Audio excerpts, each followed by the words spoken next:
Então, agora é o item 19.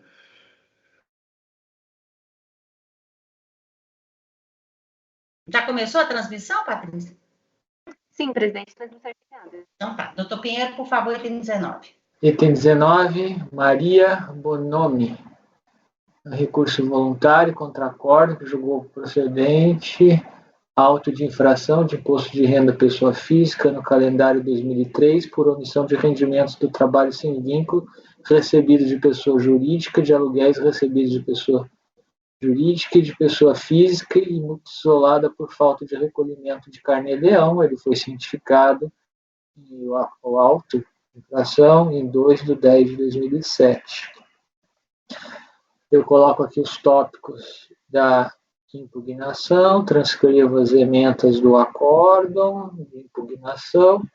Nas razões recursais se alega tempestividade, nulidade, questão do mandado de procedimento fiscal, no mérito, custo das obras de arte, que a fiscalização diz que deixou de apurar ganho de capital, pois teria considerado um determinado custo com o qual ela não concorda.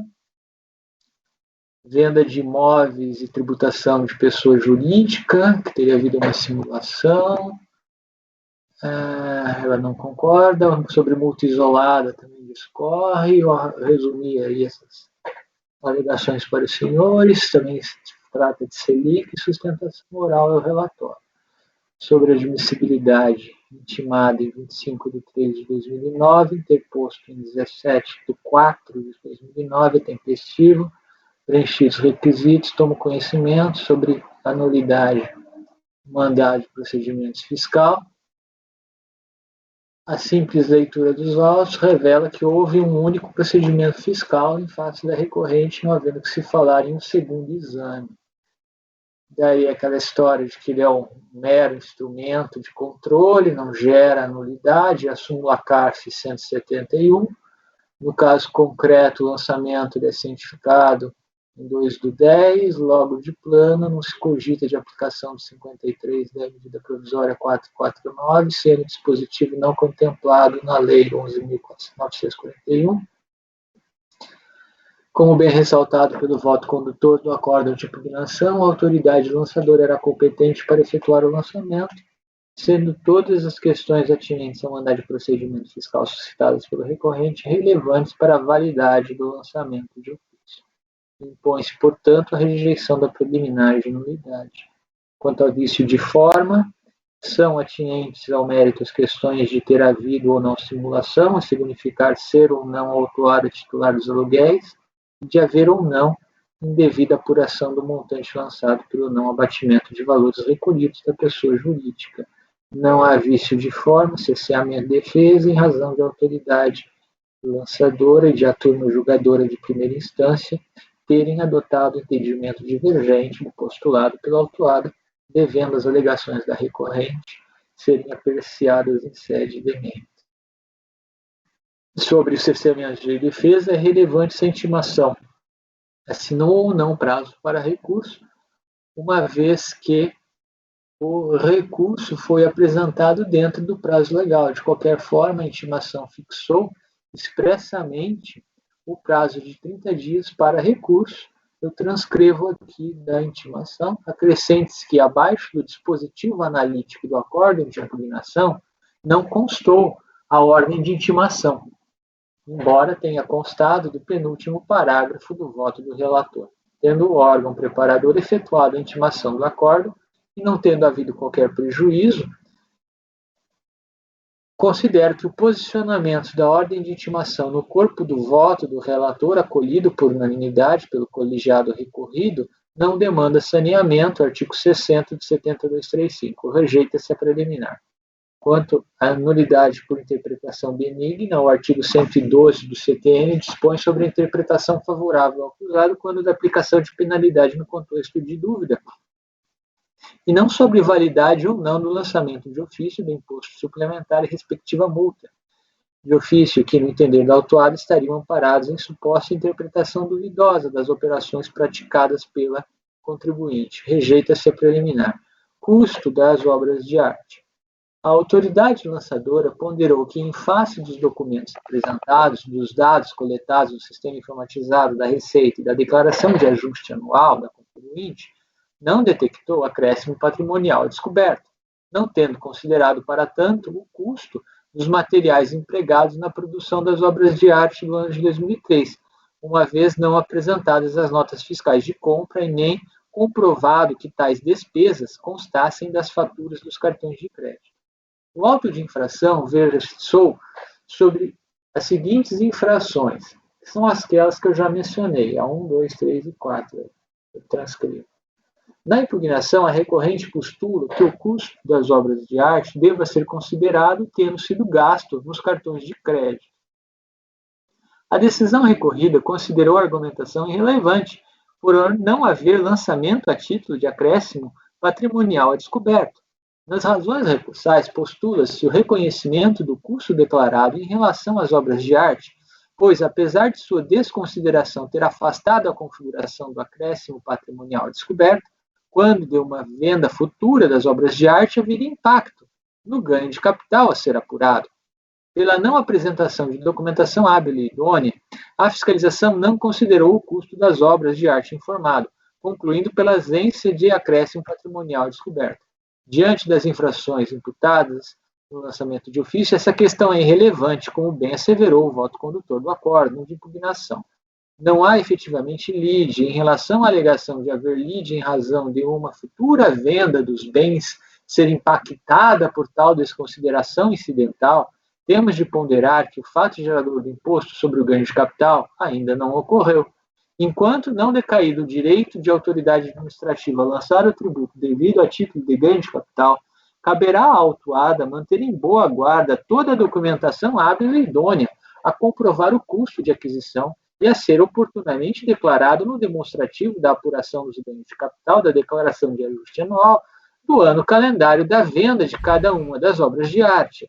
Por conseguinte, mesmo no que toca a uma futura apuração de ganho de capital, não há que se falar em prejuízo pela ausência de lançamento por acréscimo patrimonial descoberto ou em prejuízo por entender a recorrente que, até mesmo a alimentação e vestuário da artista, bem como despesa com ateliê, venda de publicidade, propaganda, etc., integram o custo de aquisição das obras de arte. O entendimento da contribuinte apenas ganhará relevância jurídica quando da apuração do imposto de renda sobre o ganho de capital, não merecendo reforma a decisão recorrida. Venda de imóveis e tributação pela pessoa jurídica simulação. Segundo a recorrente, o acórdão de impugnação teria desconsiderado os contratos particulares de compra e venda, por os tomar como não oponíveis à fazenda pública, e imputado a simulação apenas com lastro no suposto recolhimento a menor do tributo, desconsiderando a depreciação dos imóveis, os percentuais de tributação diversos entre pessoa física e jurídica. Além disso, alinhava argumentos para concluir que a fiscalização não provou a simulação, sendo que a ausência de qualificação da multa descaracterizaria a simulação. A fiscalização considerou que não houve intenção da transferência dos imóveis da contribuinte fiscalizada à empresa MAOL, mas somente uma aparente simulação de transferência dos mesmos da pessoa física para a contribuinte física da contribuinte fiscalizada para a empresa constituída. Essa conclusão está pautada nas seguintes ponderações. Transcrevo. Então, diz que é aqui que a empresa foi constituída com a finalidade de administrar aluguéis de imóveis próprios. A contribuinte fiscalizada tem 99,98% de participação no capital. O capital é de 4 mil apenas e não houve integralização. Através de instrumento particular de compromisso de compra e venda, a contribuinte formaliza a venda dos imóveis descritos no quadro 1 para a empresa, com prazo de pagamento de 20 anos. Prazo demasiadamente longo para transações imobiliárias de mercado, o que pode caracterizar planejamento para diminuir tributação. Conforme cláusula segunda da posse, consta o seguinte dos instrumentos: entrará na posse provisória, que será exercida em nome do outorgante até a outorga da escritura definitiva. A posse definitiva somente será efetuada quando da quitação, que é 20 anos depois. Nestes, ou da última parcela do instrumento particular, ou em tal data. Nesses instrumentos particulares, não foi estipulado nenhum índice de correção, a despeito do prazo de 240 meses. Não há registro na contabilidade da empresa das prestações devidas à contribuinte fiscalizada por força dos instrumentos particulares. O representante da contribuinte alega que essas prestações estão embutidas no lucro distribuído, pagas para a contribuinte, contudo, não apresentou provas bancárias e ou contábeis dos pagamentos da venda dos imóveis. Os contratos de locação dos imóveis firmados pela empresa estipulam em sua cláusula primeira que a locatora é a legítima proprietária dos imóveis. Porém, até a outorga da escritura definitiva, seu correspondente registro no cartório é a contribuinte, ou seja, a MAO foi constituída para administrar, como se fosse sua propriedade, unicamente com base nos instrumentos particulares. Até a outorga, imóveis, registro, frutos e produtos pertencem, ainda que separados, ao seu proprietário, salvo se preceitos jurídicos preconcebidos. Isoladamente, agora eu volto a analisar a questão.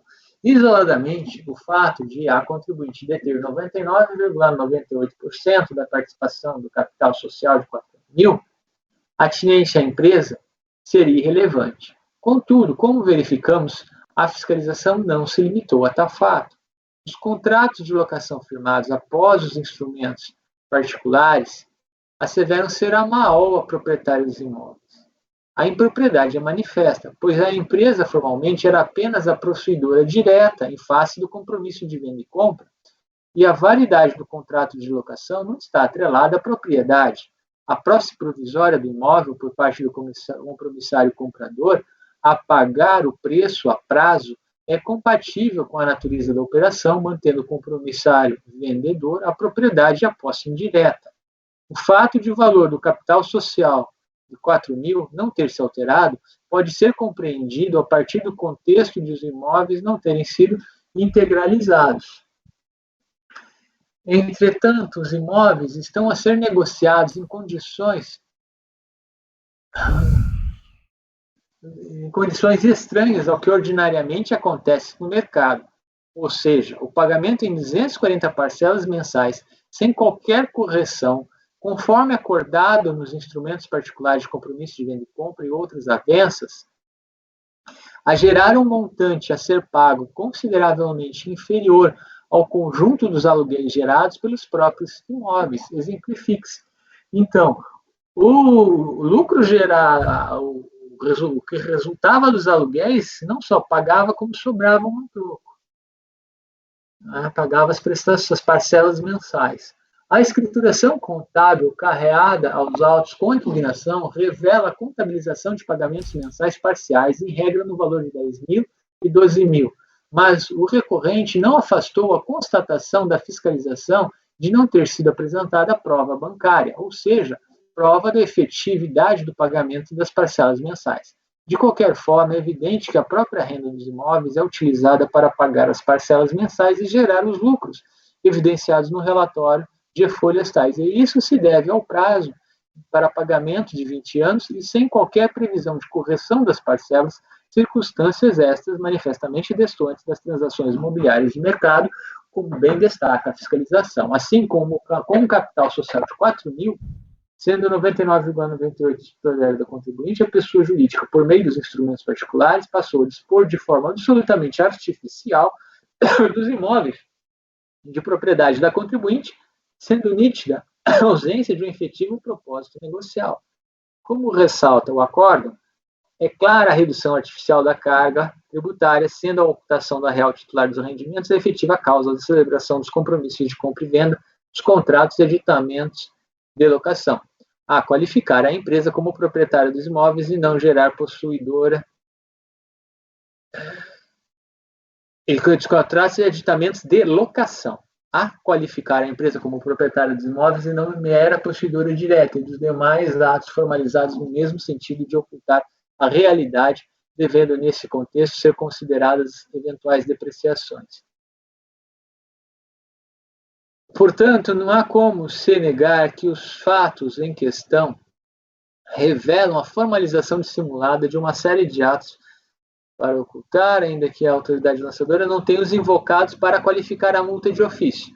Por fim, a irregular interposição da pessoa jurídica não altera a responsabilidade autuada pelo recolhimento do imposto de renda, ocorrendo o fato gerador quando do pagamento dos legais para a pessoa jurídica interposta. Contudo, eventuais recolhimentos efetuados pela pessoa jurídica em seu nome próprio não têm o condão de impedir ou reduzir o lançamento de ofício em face da autuada, eis que esses eventuais recolhimentos foram efetivados por sujeito de jeito diverso, sujeito que não participa do presente processo administrativo fiscal. Entendimento diverso implicaria em restar crédito tributário da recorrente não constituído por não haver recolhimento antecipado da recorrente a ser tido como homologado. Não merece reforma o acórdão de impugnação. Multa isolada, o acórdão contou com o seguinte dispositivo analítico. Vistos, relatados e discutidos, acórdão, por unanimidade, rejeitar a preliminar, no mérito julgar procedente o lançamento, constante relatório e voto que passa a entregar ao presidente J.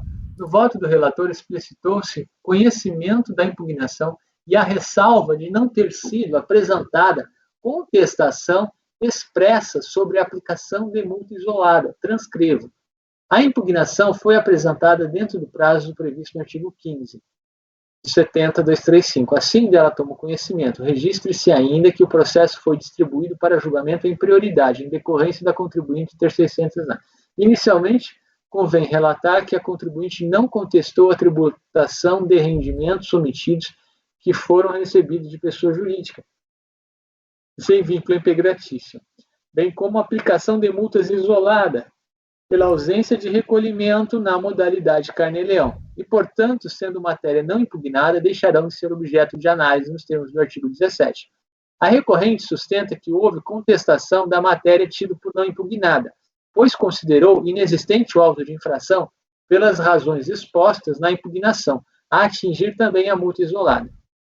De fato, ao se considerar o conjunto das preliminares de nulidade veiculadas na impugnação, bem como a existência de alegações de mérito capazes de enfermar a totalidade do imposto a partir do qual se apura a base de cálculo da multa isolada, resta atacada a totalidade do crédito tributário lançado de ofício, ou seja, a impugnação foi total, não havendo crédito a ser apartado para a imediata cobrança.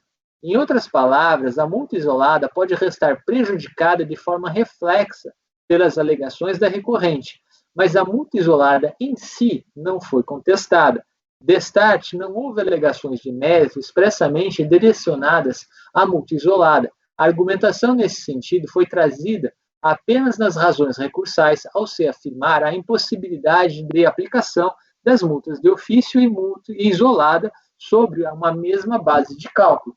Diante disso, a possibilidade de discussão administrativa do mérito da multa isolada pela turma de julgamento recorrida estava preclusa, tendo o acórdão de impugnação expressamente reconhecido essa situação com invocação expressa do artigo 17 do decreto 70.235. Logo, não merece reforma a decisão recorrida ao reconhecer que a multa isolada, em seu mérito, não foi expressamente contestada, a inviabilizar a apreciação da matéria de fundo em sede de recurso voluntário. Não tendo sido a matéria objeto de contencioso administrativo, incumbe à Receita Federal, no exercício de sua competência originária, apreciar o cabimento de eventual retificação de ofício do lançamento. Selic. A utilização da taxa Selic, as 344, argumento conhecido dos senhores, afasto a pretensão recursal a respeito da impossibilidade de aplicação da Selic. Sustentação oral, também já é um argumento conhecido dos senhores, né, que cabe ao patrono atentar para a publicação da pauta em diário oficial, que ele pode adotar os procedimentos para efeito de sustentação oral. Exposto, voto por conhecer do recurso voluntário, rejeitar as preliminares e, no mérito, negar-lhe provimento.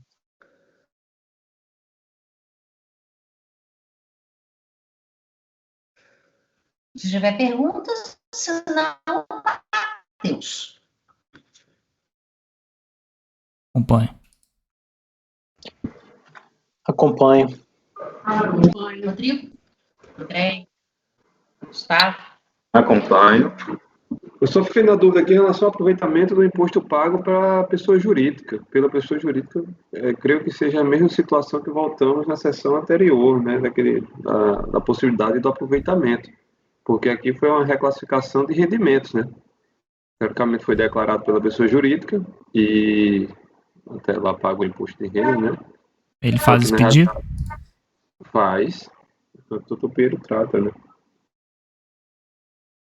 Tem até na ementa, doutor Pinheiro. Então, eu voto para dar provimento parcial para aproveitar esse recolhimento da pessoa jurídica. Tá? O meu entendimento é que não tem fundamento legal para esse aproveitamento, né? Já é conhecido. E a gente... Isso. Mas a questão também é que é o mesmo caso que julgamos nas outras vezes, né? Da mesma forma, né, doutor Pinheiro? Isso. Nesse caso, eu também dou parcial ao provimento, né, mantendo o entendimento da reunião passada, inclusive o meu voto vencedor. Eu também dou parcial ao provimento. E só para terminar, o posicionamento é esse. E o prazo foi pequeno, doutor Pinheiro. Estaria se encerrando agora, mês que vem, 2021.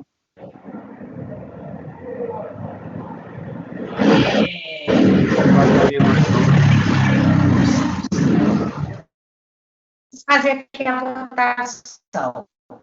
O Pinheiro nega. Votaram?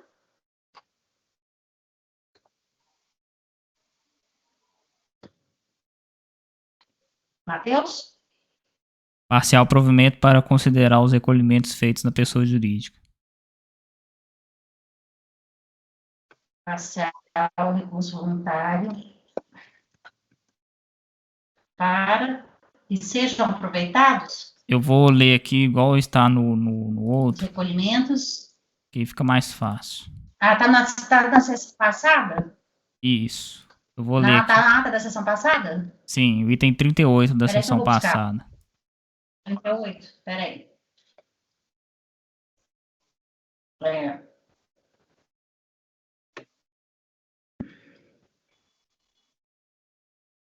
Provimento parcial, recurso voluntário para que sejam deduzidos do lançamento os valores arrecadados a título de imposto de renda da pessoa jurídica, cuja receita foi desclassificada e considerada rendimentos auferidos pela pessoa física. Tá ok.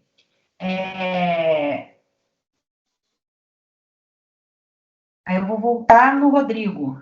Ou com o relator. Com divergência.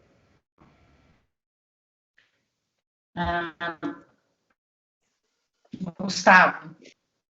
Com o relator.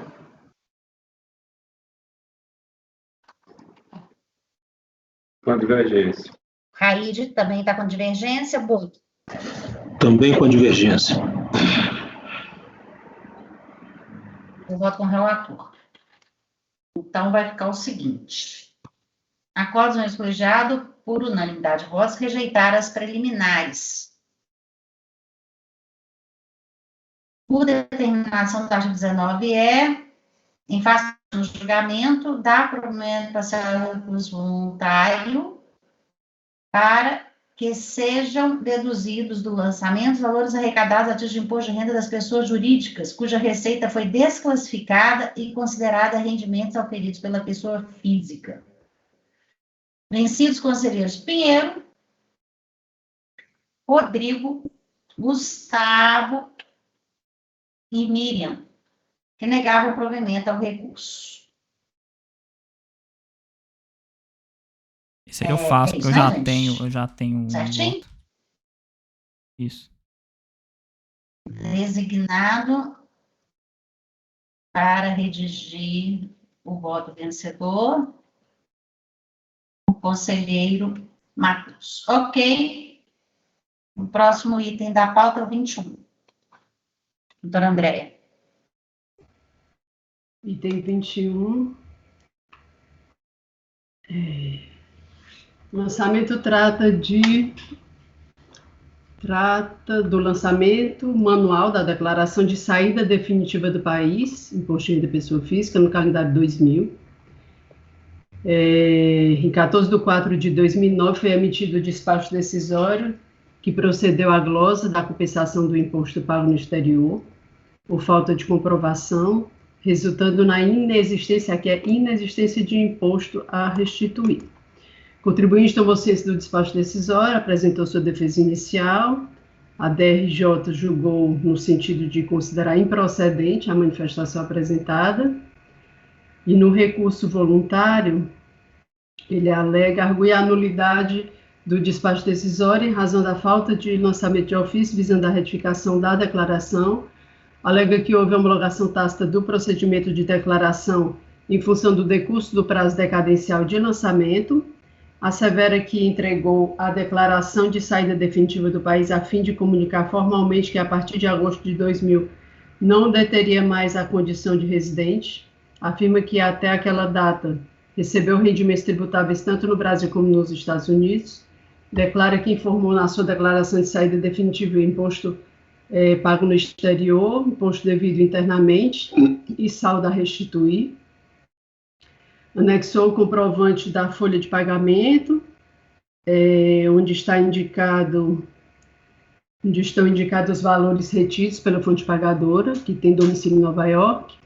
Apresenta também sua declaração de imposto de renda entregue nos Estados Unidos e o ato declaratório Secretaria da Receita Federal 028 de 2000, pleiteia pela observação da verdade material, do contraditório, pela defesa, a análise dos documentos para a comprovação do imposto pago e a restituição conforme requerida. Voto. Nulidade. Presente de lançamento, conforme dito, né? Trata de lançamento manual de declaração retificadora, através do qual foi efetuada a glosa da compensação do imposto pago no exterior, no valor de R$ 234.362,91, por falta de comprovação, resultando em inexistência de imposto a restituir em decorrência da declaração de saída definitiva do país, correspondente ao ano calendário 2000, apresentada originalmente em 17 de agosto de 2000 e retificada em 25 de agosto de 2002.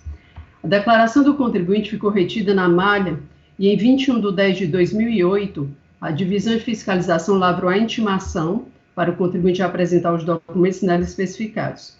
Tendo visto no atendimento da intimação, após a sua prorrogação, foi realizado o despacho decisório por meio do qual a compensação do imposto pago no exterior, no valor de R$ 234.362,91, foi glosada, com a apuração do imposto a restituir de zero, ao invés do declarado de R$ 69.959,30. No presente caso, como não está sendo exigido crédito tributário, nem se está aplicando penalidade, não foi realizado o lançamento de ofício com apuração de saldo de imposto a pagar, até porque já havia decorrido o prazo decadencial estabelecido no artigo 150, parágrafo 4 do CTN, para a constituição do crédito tributário. A compensação do imposto pago no exterior foi glosada através do despacho decisório, que entendeu pela insuficiência de documentos para a comprovação do imposto pago no exterior, e diante do despacho, o contribuinte foi devidamente intimado para apresentar sua manifestação com as razões de sua insurgência, oportunizando a mais ampla defesa e o contraditório.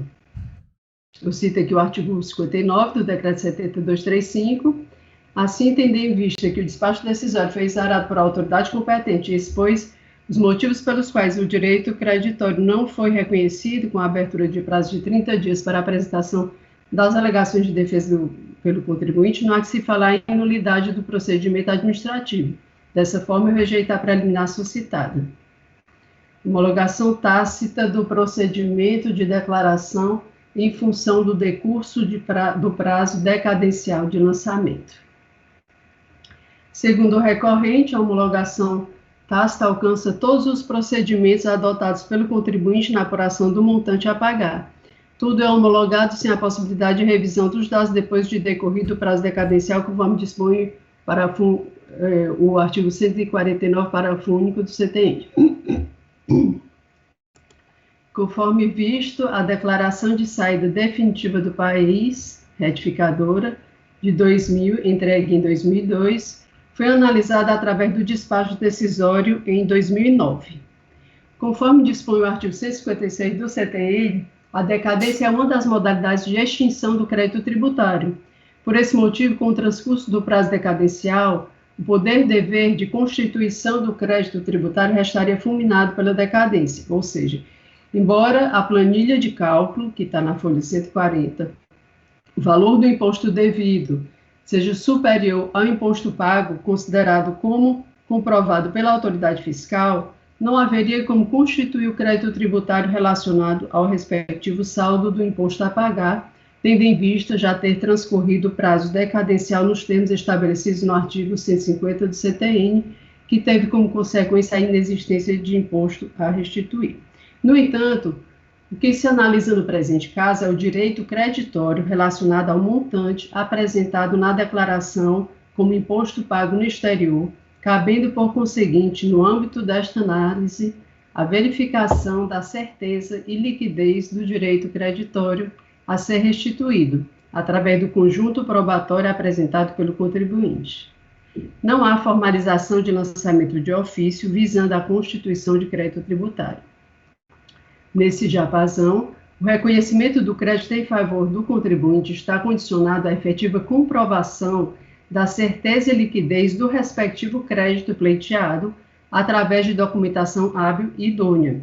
No caso de compensação, em que o contribuinte apura o tributo devido, faz a declaração e procede a um pagamento através de um crédito que possui junto ao ente tributante, passados 5 anos após a apresentação da sua declaração, ocorre a respectiva homologação tácita de todo o lançamento realizado através da apuração do tributo devido e declarado.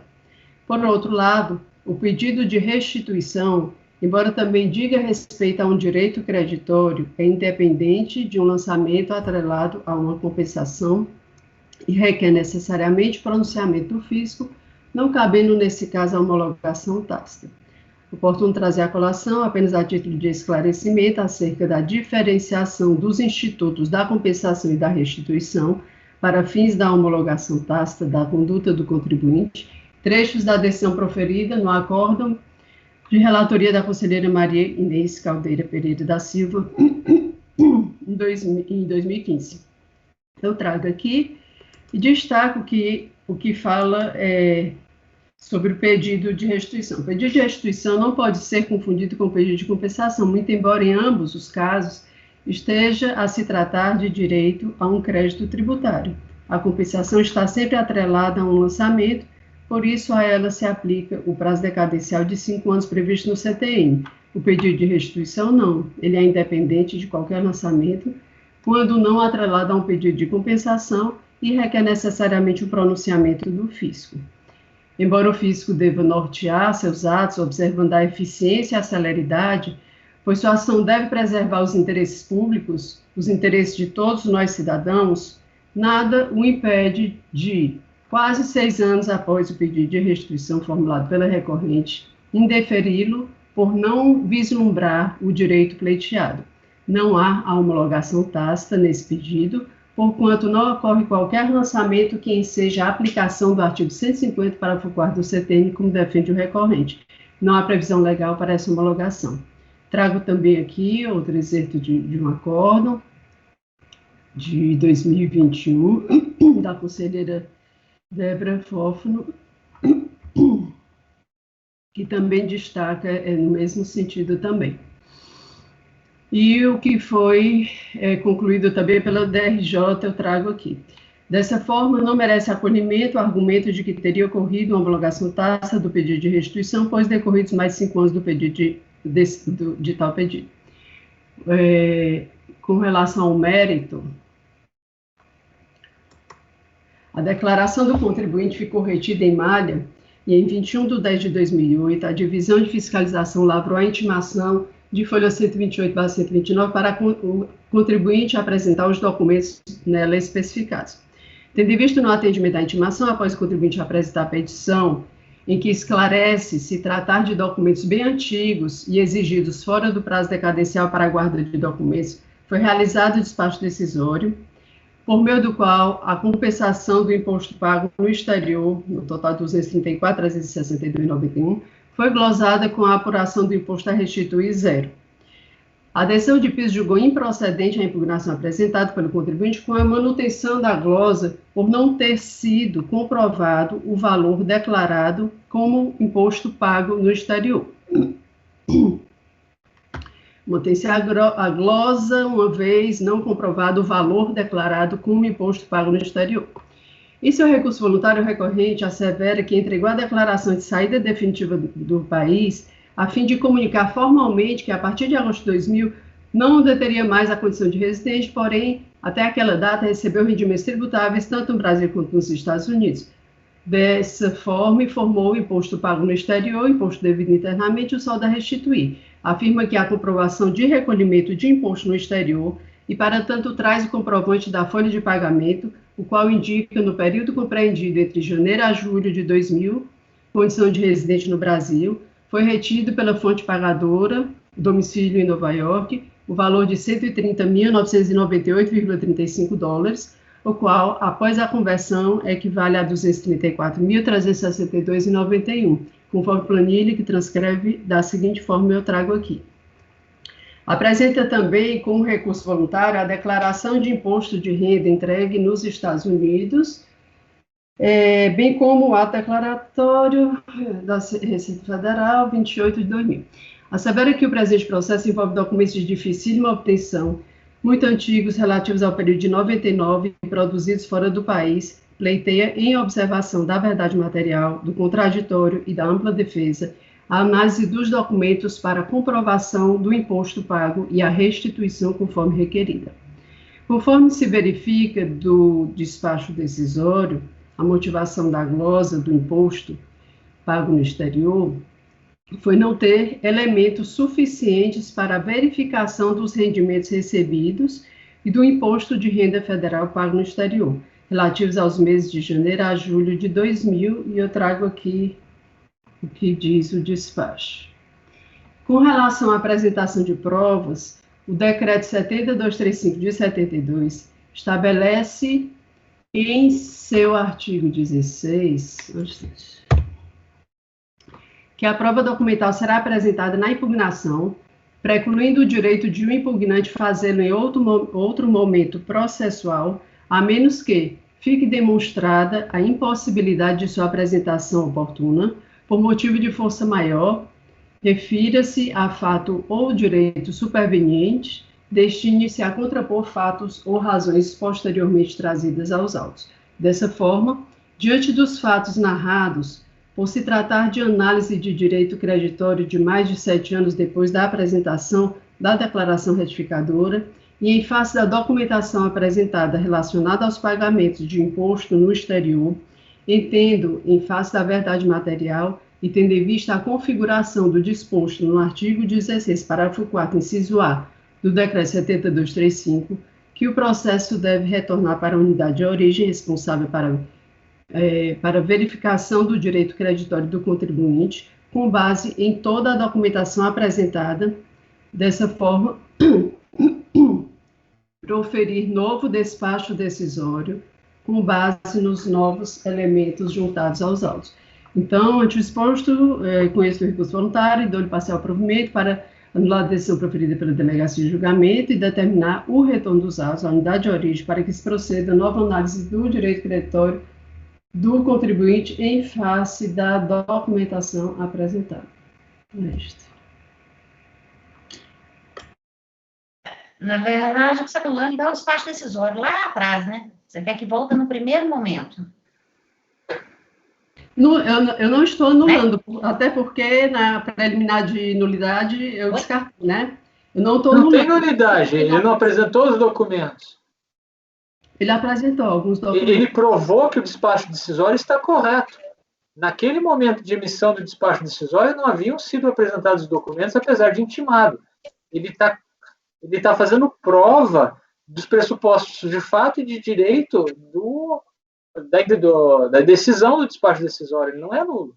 Ele explicou, quando ele foi intimado para o despacho decisório, ele explicou a situação, que se tratava de uma revisão depois de 7 anos, de documentos que existiam no exterior, de toda a dificuldade, né, para poder conseguir esses documentos, e a partir do momento que se conseguiu, agora no recurso voluntário, conseguiu antes alguns documentos, e depois no recurso voluntário, eu entendo que isso se enquadra no disposto daquela inserção do artigo 16 do 7235. Força maior? Sim. Mas eu estava vendo os documentos no recurso voluntário, é uma impressão de 2001. Em tese, em poder dele, fornecida pelo empregador, pelo que eu entendi. O segundo é a própria declaração dele para o fisco americano. Tá. E ele iria provar isso com o quê? Ué, não é documento que ele tem que manter em boa guarda? Um é documento produzido por ele, outro é documento apresentado para ele. Qual que é a força maior dele não apresentar isso para o fisco brasileiro?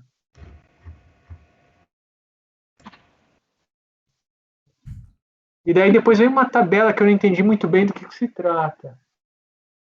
São os valores e as conversões, eu acho. Tá, mas aí deve ser ele que fez essa tabela para Carnê-Leão. Deve ter sido. E daí o outro é uma outra tabelinha aqui, tudo em inglês. Mas não sei ele muito bem já do que se tinha trata. apresentado para a fiscalização. Parece ser do banco. Pelo que eu estou vendo aqui, né? A declaração. Deixa eu aumentar aqui. Eu só não entendi essa questão da homologação também da decadência do doutor André. Pois é, isso aí foi muito. Isso aí foi porque ele apresentou um retificador em 2002. O fiscal veio lançar em 2009? Mas 7 anos. Pois é, veja bem, isso aí eu fiquei numa dúvida enorme.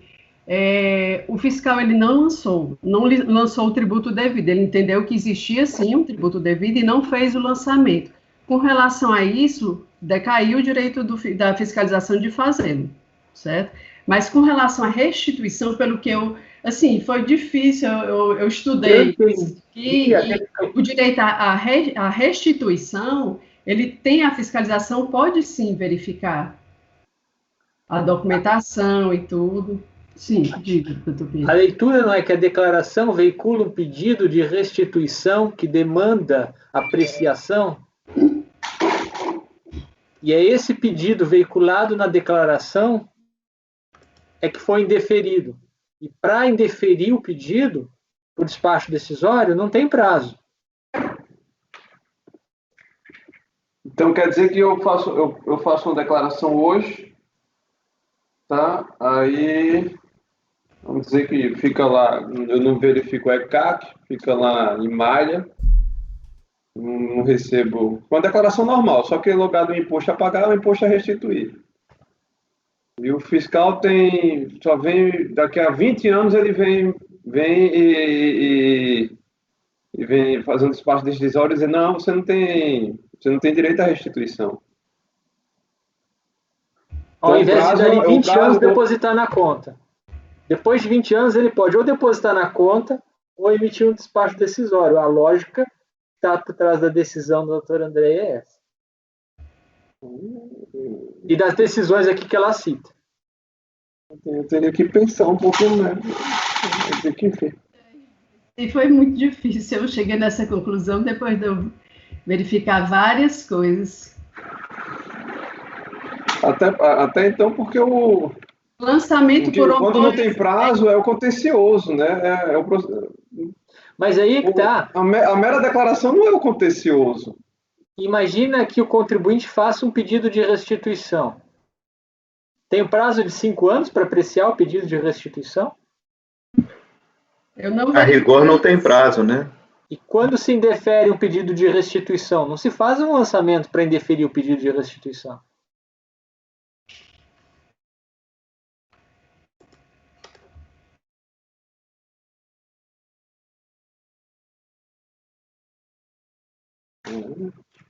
Eu teria que estudar um pouco mais.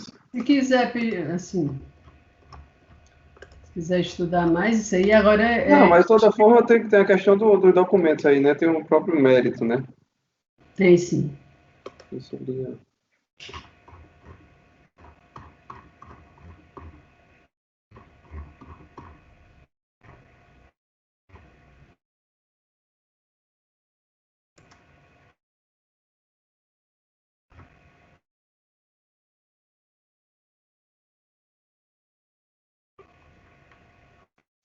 Pois é. Aí, Pinheiro, você anular o despacho decisório?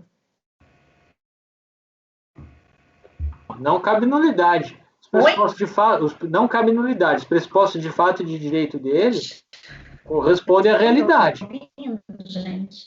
Sim, nulidade não, o que eu estou Nulidade não, nulidade não Mas tem. sabe o quê? O que eu estou propondo é, já que a autoridade competente para análise da verificação da certeza e liquidez é a unidade de origem, Para não suprimir a autoridade, a análise desses documentos da instância de origem e da própria DRJ, a doutora Andréia está retornando o processo para apreciação dos documentos e emissão de novo despacho decisório. É porque o despacho decisório, os elementos de fato e de direito restaram rechaçados pelo contribuinte, né? A questão da não apresentação. A não ser que se entenda que ele apresentou esses documentos à época. Se ele apresentou os documentos à época e a DRJ não, e a DRF entendeu que não apresentou, daí de fato caberia até uma reforma, se fosse o caso. Não é nem nulidade, que não corresponderia à realidade. Mas como ele apresenta agora, se nós apreciarmos aqui, suprimiríamos instância. Tem supressão. Mas, por outro lado, pelo menos o meu entendimento pessoal, é no sentido de que o contribuinte apenas confirma, com a apresentação desses documentos intempestivamente, a correção do despacho decisório. Ele deveria tê-los apresentado à época oportuna, quando foi intimado. Eu não vejo força maior num documento que estava impresso desde 2001. Um dos documentos aqui está aqui naquela ordem de data americana, mas ele foi impresso, pelo que eu vi. Quer ver? Onde é que está? Não, esse é outro documento. Então, não cabe anular o despacho. A decisão da DRJ também não, né? Mas e aí, como é que nós vamos retornar para a origem? Não seria diligência aqui, ao invés de retornar tudo? Mas tem supressão de instância, Matheus.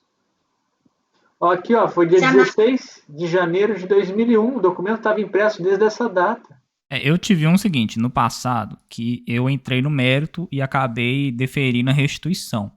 Era contribuição previdenciária. A turma entendeu que a DRJ não tinha, o despacho decisório não tinha adentrado ao mérito.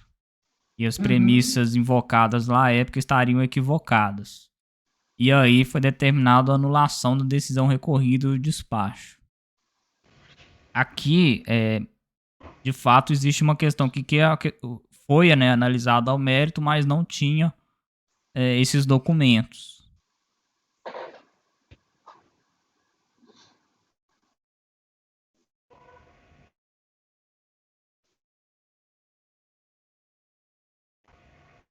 Aí não caberia uma resolução para que verifique essa documentação.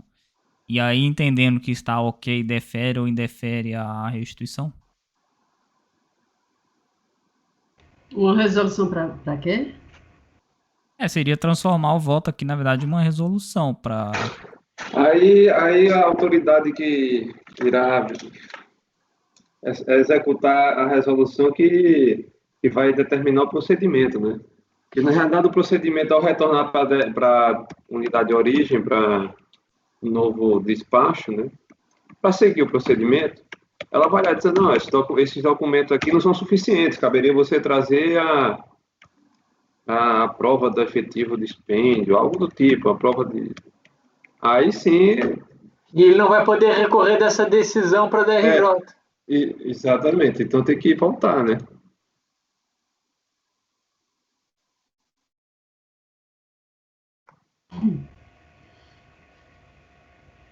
Mas vai anular a decisão sobre qual vício aqui? Não precisa anular. Não precisa anular. Volta. Eu julgo procedente o pedido dele para que seja o processo retornado. E a autoridade de primeira instância, né? Primeira instância não, a autoridade de origem, irá julgar o processo na perspectiva da prova agora, que ele não julgou, né? Faltou prova. Não apresentou. Agora até a prova estão aí. Se é suficiente ou não, a autoridade... Tem mais um detalhe. No meu entender, houve preclusão. Isso é para quem entende que não houve preclusão. É porque é o seguinte, se toda vez que ele inserir documento no recurso, mandar voltar todo o procedimento para depois ter uma possibilidade de um outro recurso, aí eu estou atrasando aqui o processo administrativo, né? Mas nesses casos é só de restituição, né? De direito creditório, não é caso de lançamento. Então, por que não aconteceu a preclusão?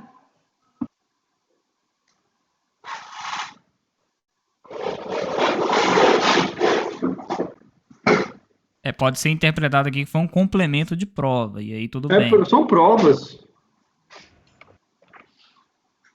Não é questão de alegação, são provas, né? Não, preclusão probatória. Ele tem que apresentar as provas com a impugnação.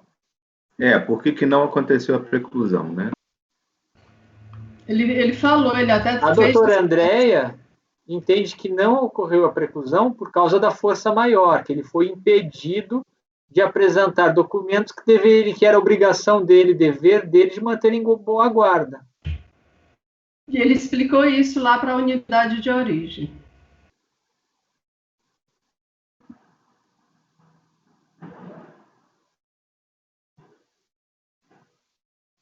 Aí tá, daí esses documentos, porque se entender que é um lançamento, já teria decorrido o prazo de decadência. Mas se entender, como nós entendemos que é um pedido de restituição veiculado na declaração, havia um procedimento pendente, então ele deveria ter mantido esses documentos em boa guarda. Se ele não manteve, dizer que é difícil porque se encontrou no exterior, eu não vejo nisto força maior. Mas são quase 7 anos depois e ele explica aqui, né? Mas qual que é o conceito legal de força maior?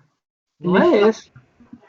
Ele fala que vai, assim, procurar esses documentos para procurar esclarecer essa questão. E quando ele teve os documentos em mãos, ele juntou. Eu acho que ele está alegando que estava em guarda de terceiros. Né? Deixa eu ver aqui como é que ele coloca. A declaração dele para o fisco americano. Documentos que parecem emitidos pelo empregador, todos em inglês, sem tradução, sem legalização.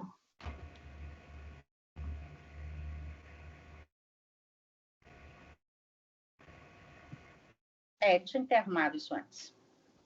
Demorou demais. Diz que estão sendo localizados, né, pelo contribuinte, só que não deu tempo.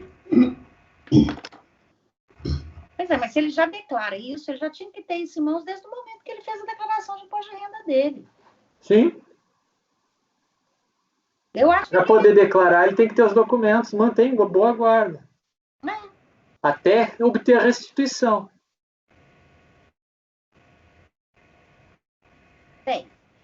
Está sobrepesando a balança. O fisco tem ad eterno para avaliar uma restituição que ele pode fazer em 5 minutos. O contribuinte tem que guardar um documento por 300 anos.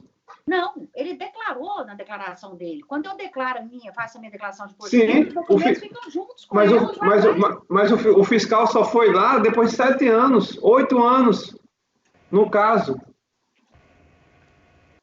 O fiscal só foi lá pedir a documentação após 8 anos da declaração.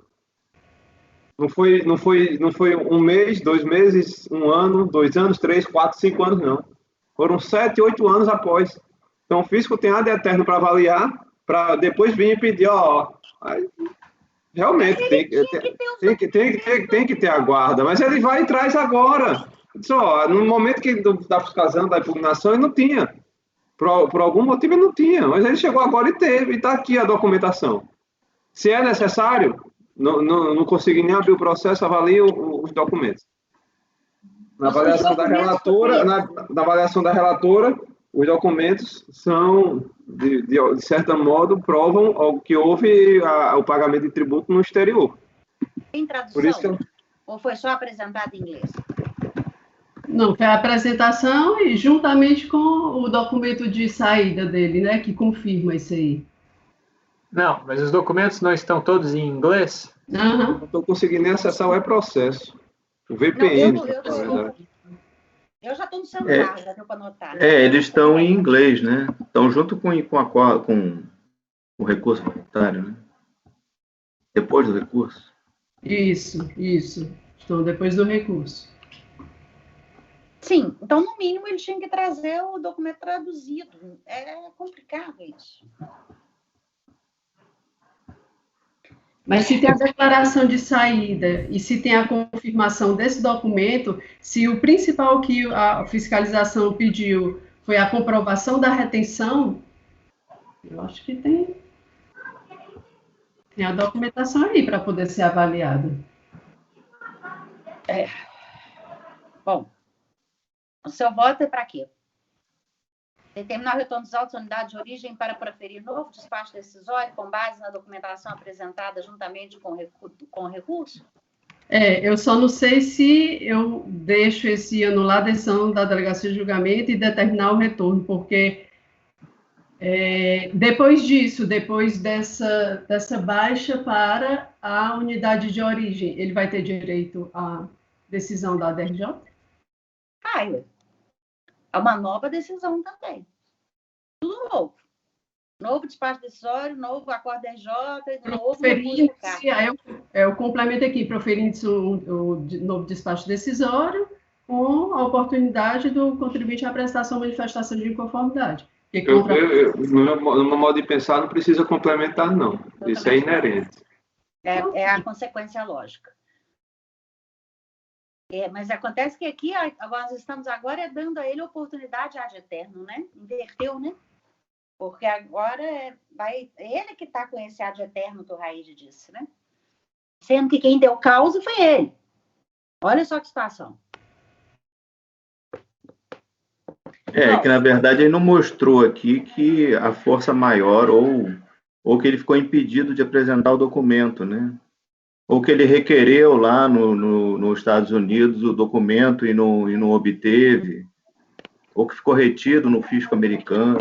Essa situação é um pouco diferente, né? Ela é diferente do comum que a gente vê. Mas não teria que ter algo que não seria possível evitar ou impedir? Algo inevitável? Estaria acima das forças do contribuinte? Ele fez um esclarecimento antes, dizendo que estava tentando conseguir. Só que antes disso sobreveio o despacho, né? Deixa eu ver, eu gostava da definição da CLT, vamos ver se ainda está lá. Não. Lista de mesa nesse daí, gente. Depois a gente resolve. Vamos pensar até amanhã. Vamos olhar. Força maior. Vamos ver. Opa, errei a digitação.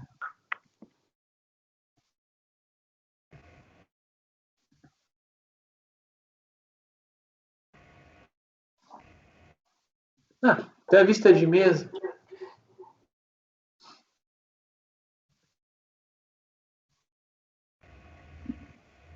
Oi, vista de mesa, né?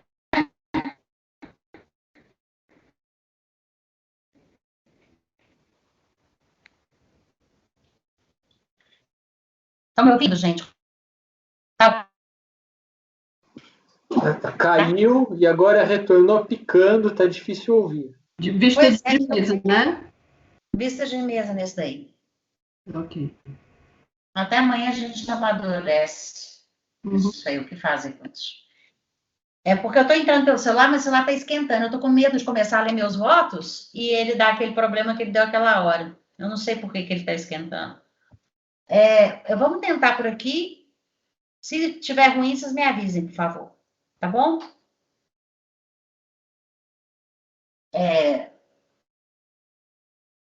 Então, agora é o item 22.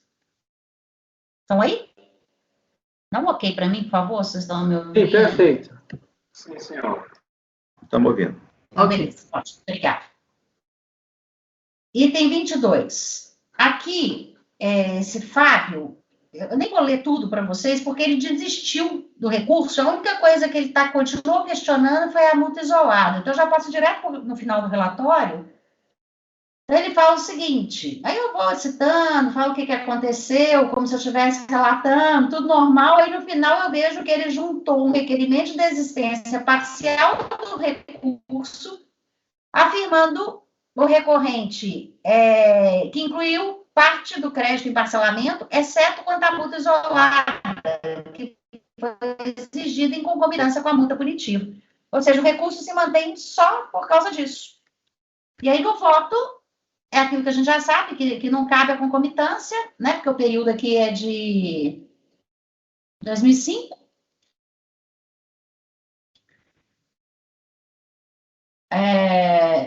Então, até 2006 era inviável essa aplicação conjunta do recurso. A única coisa que eu fiquei em dúvida, eu deixei claro que é só isso que ele está recorrendo. Por isso que eu estou conhecendo e dando provimento quanto a isso, né? Por isso que eu falo, para excluir a multa isolada aplicada.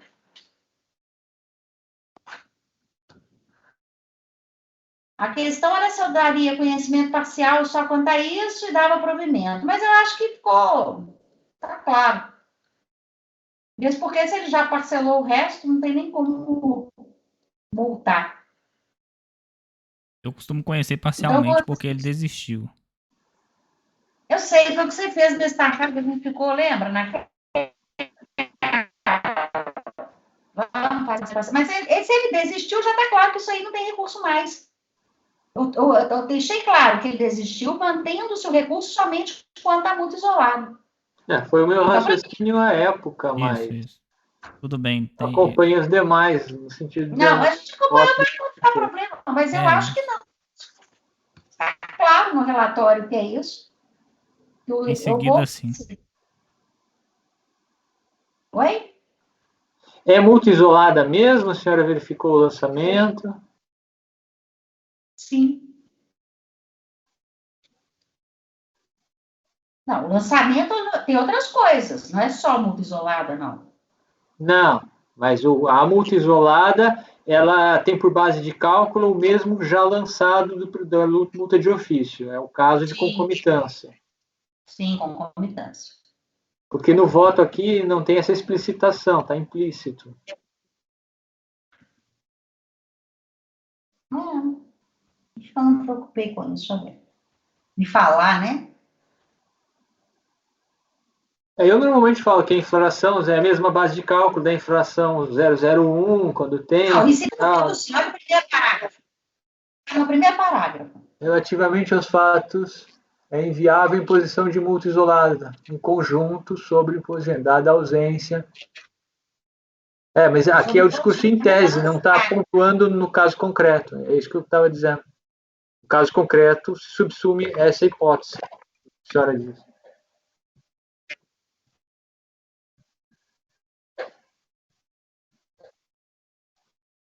Tá. O que você quer que eu mude aqui, Pinheiro? Não, aqui é a omissão de rendimentos recebidos do exterior, correto? E a multa de ofício, ela incidiu exatamente sobre esses mesmos rendimentos recebidos do exterior não declarados.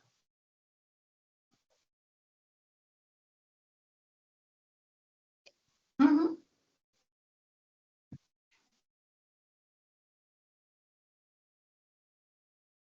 A multa isolada e a de ofício tiveram por base esses mesmos rendimentos recebidos de fontes no exterior não declarados. Sim, mas eu achei que o meu parágrafo primeiro estava claro. Incidente sobre o imposto de renda lançado. Eu estou colocando que a multa de...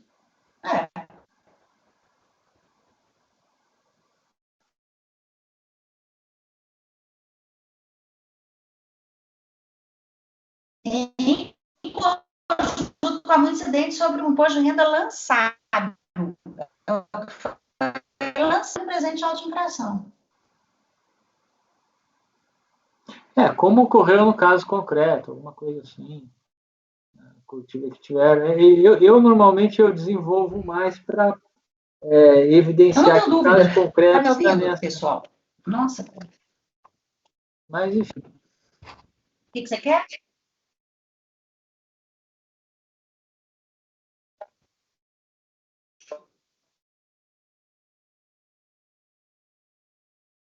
Mas eu não, para mim tá ok. Aqui tá claro que é um rendimento específico, não vejo dúvida nisso, não. Mas se você quiser que eu acrescente um parágrafo, eu acrescento. Gente, não vamos perder tempo com isso, não? Eu não estou conseguindo localizar, não é processo o processo para abrir.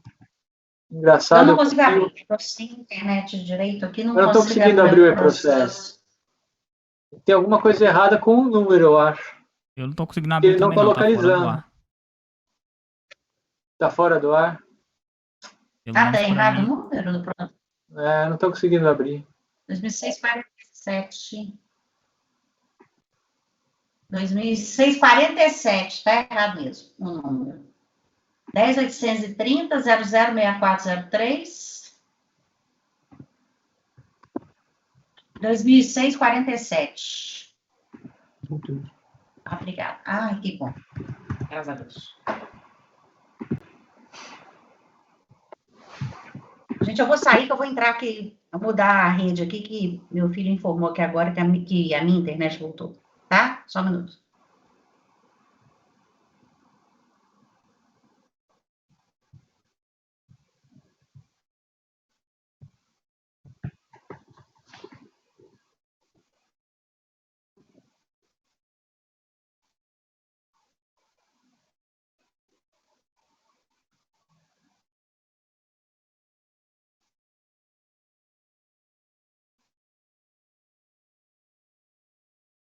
Está com dúvida aqui, doutor Pinheiro? Se a multa é decorrente se a multa isolada tem a mesma base dos rendimentos omitidos? Eu tenho a impressão que sim. Pelo que eu vi aqui do auto de fração, Agora eu consegui abrir, eu não estava conseguindo abrir antes.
Ufa!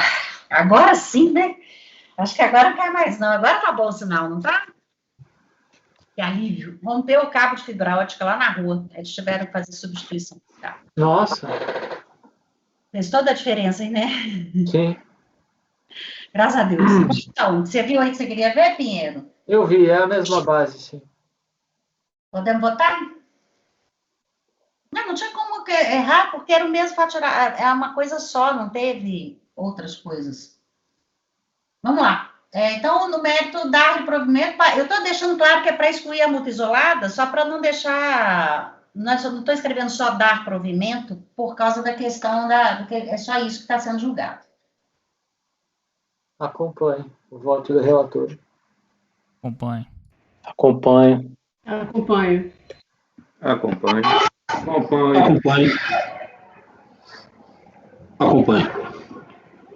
No acordo dos membros, por unanimidade de votos, dá provimento ao recurso voluntário para excluir a multa isolada aplicada. Vou deixar isso, ao contrário dos demais que eu faço sempre, mas porque nesse aqui pode dar uma... Bom, 22, só um instantinho, gente, porque agora fazer ata, voto não é tão simples. Ok. 23. Agora começa uma série de RRA, sabe? Rendimentos recebidos acumuladamente. No 23, ano calendário 2006, virtude de omissão de rendimentos de pessoa jurídica decorrente de ação trabalhista. Na impugnação, o contribuinte alega que os rendimentos são isentos por ter optado por plano de emissão incentivada do Banco do Brasil, e que a ação foi para poder apurar diferenças. A DRJ Curitiba. O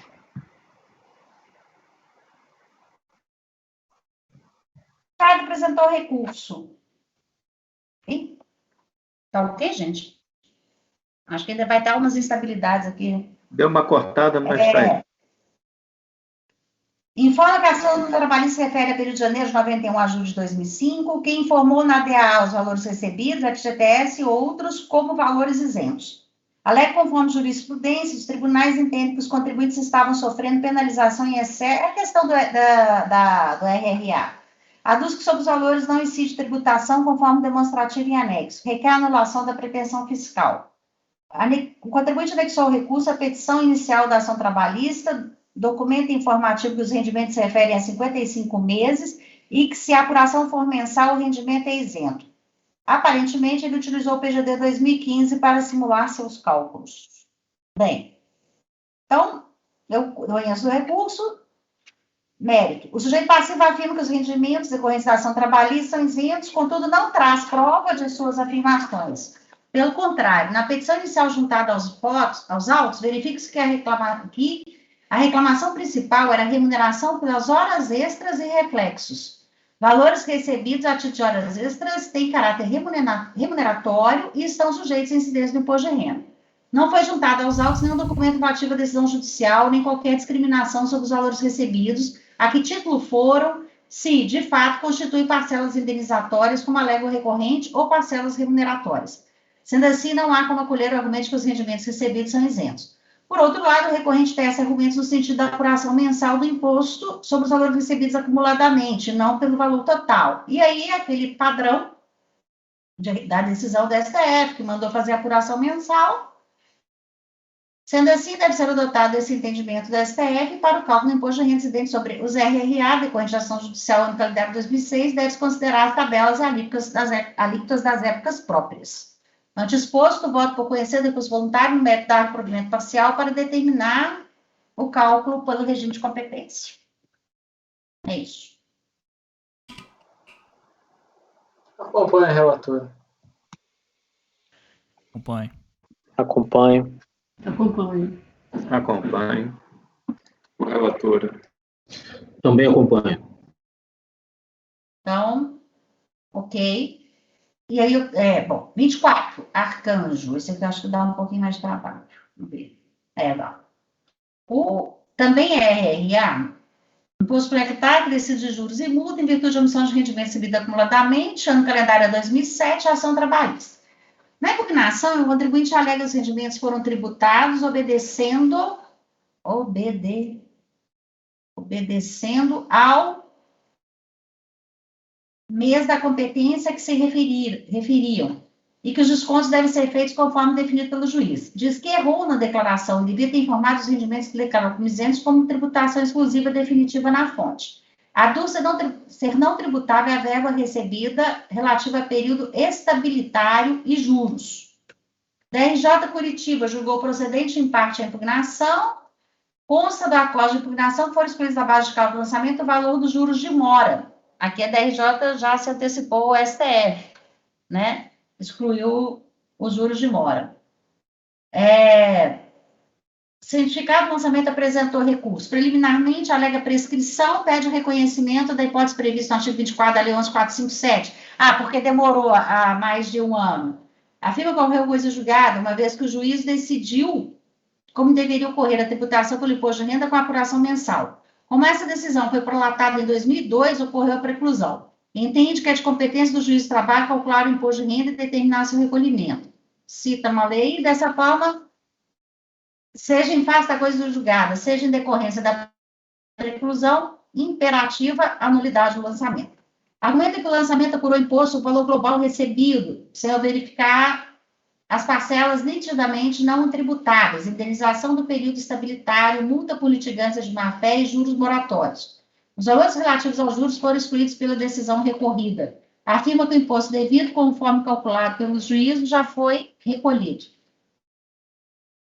No mérito, informa as condições do recorrente e afirma ter agido de boa-fé. Alega que os rendimentos recebidos acumuladamente devem ser tributados conforme definida a decisão judicial. Diz que declarou os rendimentos como isentos na DAA, mas embora tenha cometido erro formal no preenchimento da DAA, o erro de fato não anula o direito, sendo viável a correção enquanto não transitado em julgado. Cita ato declaratório da PGFN, no qual consta que os rendimentos recebidos acumuladamente devem ser tributados conforme alíquotas da época que se refere aos rendimentos, cálculo mensal e não global. Requer a extinção do lançamento. Sucessivamente, a exclusão dos valores indenizatórios relativos à indenização pelo período estabilitário, licença remunerada e multa, e ainda a exclusão da multa lançada em virtude da boa-fé. Bem, voto. Preclusão. Da leitura da impugnação a qual recorrido, não se verifica o questionamento trazido apenas no recurso, afirmando a não incidência do imposto sobre o valor recebido a título de multa no montante de 6.880. Desta forma, sendo considerada não impugnada a parte do lançamento que não tenha sido expressamente contestada, ocorre a preclusão. Logo, não podem ser apreciados na fase recursal os argumentos trazidos no recurso que não foram apresentados por ocasião da impugnação. De qualquer forma, esclarece-se que são tributáveis os valores recebidos decorrentes de acordo com sentença de ação trabalhista, inclusive multas. Somente as verbas expressamente previstas em lei não são tributáveis. Preliminar. O recorrente é o A, hein? Arcanjo, é o recorrente alega prescrição por inobservância do prazo de 360 dias, descrito no artigo 24 da Lei 11.457, para proferir a decisão administrativa. Não assiste razão ao recorrente, tendo em vista que a norma do artigo 24, por eventualidade seja proferida a decisão administrativa no prazo de 360 dias a contar do protocolo das petições, defesa ou recurso administrativo do contribuinte, é meramente programática, não havendo combinação de qualquer sanção em decorrência de seu descumprimento. Esclareça ainda que o prazo de prescrição só tem iniciada a sua contagem a partir da decisão definitiva do processo administrativo fiscal, não havendo que se falar em prescrição intercorrente, conforme estabelecido na súmula CAF número 11, cito. Sem razão recorrente, ou, não sei o que eu estou usando tudo lá, ao afirmar que ocorreu coisa julgada e prescrição, por ser de competência do juiz de trabalho, calcular imposto de renda e determinar seu recolhimento. Sobre tal alegação, a matéria foi suficientemente esclarecida no acórdão recorrido. Aí eu cito a parte do acórdão recorrido que eu achei importante, e vou ler só a parte que eu destaquei. O efeito, na parte que obriga ao fisco, se restringe às demonstrações das verbas e seus valores, e não à natureza tributável de cada uma delas, por ser matéria estranha à competência da Justiça Trabalhista, que, nesse caso, apenas desempenha tarefa de natureza administrativa para dar cumprimento à legislação tributária que determina a retenção e recolhimento do correspondente imposto de renda quando o pagamento das verbas trabalhistas ao beneficiário. Mais embaixo. Ademais, a retenção do imposto de renda na fonte, efetuada com fulcro no artigo 7º da Lei 7713, tem a natureza de mera antecipação do imposto devido, cujo valor definitivo deve ser apurado por meio de declaração de ajuste anual do IRPF. Bem, assim não havendo que se falar em prescrição, coisa julgada ou preclusão, deve ser rejeitada a preliminar de nulidade do lançamento. Quanto à natureza das verbas recebidas, o argumento de que são isentos será apreciado no mérito. Multa de ofício. Alega o recorrente que agiu de boa-fé, objetivando a exclusão da multa lançada. Tal argumento não pode ser acolhido, cito o 136 do CPN. Erro no preenchimento da DAA. O recorrente afirma que incorreu em erro formal no preenchimento da DAA e que é viável a correção enquanto não transitada em julgado. Entendimento equivocado, pois uma vez que desde que o contribuinte se encontrava sob procedimento fiscal, não há mais denúncia espontânea, cito o 138 CTN. Portanto, sem razão recorrente a afirmar a possibilidade de retificação da DAA. Rendimentos recebidos acumuladamente. O recorrente tece argumentos no sentido da apuração mensal do imposto sobre os valores. Aí eu cito a mesma coisa da decisão do STF, umas vírgulas exageradas aqui. Tá. Sendo assim, deve ser adotado por esse órgão julgador o entendimento zarado, determinando o cálculo pelo regime de competência. Agora eu tenho que analisar as verbas recebidas. O contribuinte pleiteia afastamento da incidência de imposto de renda sobre o valor de R$ 31.649 recebido na ação trabalhista a título de indenização decorrente do período de estabilidade no emprego. Da leitura do documento de folha 41, que é uma parte da decisão judicial, depreende-se que a mencionada estabilidade é a dos dirigentes sindical. Ele não fala no recurso, mas a decisão judicial demonstra que é isso. Quanto à isenção, cito 111 do CPM, a Lei 773 determina que, no inciso do artigo 6º, no inciso 5, a indenização aviso prévio pago sobre expedido ou rescisão de contrato de trabalho até o limite garantido por lei, bem como o montante recebido por empregados, diretores, ou respectivos estados, referente aos depósitos, juros e correção monetária acreditados em contas vinculados nos termos da legislação do Fundo de Garantia do Tempo de Serviço. É o que está falando das parcelas isentas. A Secretaria da Receita Federal já se manifestou sobre o assunto na solução de consulta 48 COSIT, no sentido que o valor recebido a título de indenização por rescisão de contrato de trabalho no período de estabilidade garantido por convenção coletiva de trabalho é rendimento isento do imposto de renda. Quando se trata de demissão imotivada do emprego, dentro do período de estabilidade garantido pela Constituição da República, a conversão em pecúnia representa uma indenização paga por despedido ou rescisão do contrato de trabalho, preenchendo os requisitos da Lei 773, artigo 6º, inciso 5. Como se vê, ainda que represente acréscimo patrimonial para o beneficiário dos rendimentos, a lei exclui incidência do imposto de renda. Em caso semelhante, cito uma decisão da Câmara Superior.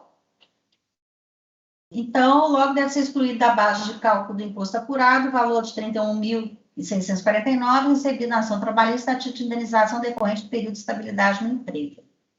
Então, conclusão, voto por conhecer o recurso, rejeitar as preliminares.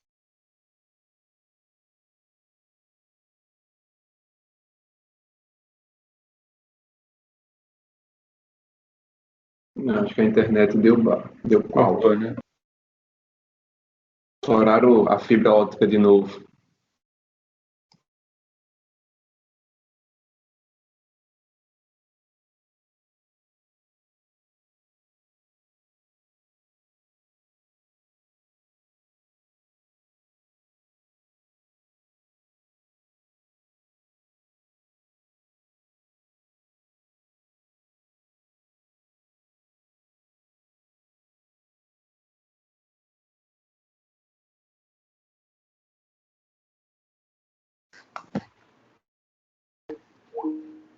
Para completar, começou a chover aqui, parece que deu um problema na rede. E aí eu tive que voltar para o celular. Deu para acompanhar a leitura toda do voto? Só faltou a conclusão, doutora Miriam. Mas aí vocês já entenderam, já leram, né? Já. Vocês estão com a minuta na mão, então provimento parcial para excluir a parte que eu considerei indenização e mandar recalcular pelo regime de competência. É isso. Podemos votar? Ele no recurso voluntário, ele só questiona esse valor, né? A natureza desse valor, né, doutora Miriam? Ele fala que, porque na verdade ele fala que tudo é isento, né? Mas ele só que valor específico é só esse. Doutora Miriam, Oi? houve rescisão do contrato de trabalho ou o juiz determinou reintegração com pagamento do período que ele teria direito a... Eu entendi que houve rescisão. A ação judicial, a decisão está aí no processo. Eu estou com problema de internet, Pinheiro, está complicado eu ficar entrando. Porque aqui no processo eu vi decisões na esfera da execução. Eu não consegui achar a decisão do conhecimento. Eu citei a folha aí no meu... 41, pelo menos, não foi folha 41? Que eu estou vendo na folha 41.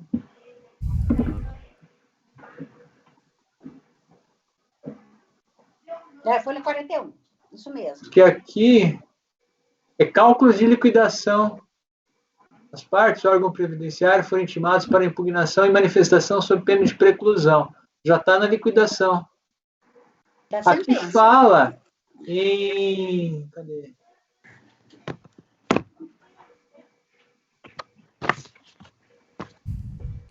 Em rescisão em abril de 88. Mas eu não sei se é ele, porque tem mais de um contribuinte, não tem? Aliás, mais de um reclamante aqui. Eu não olhei o processo agora, não me lembro. Não me lembro.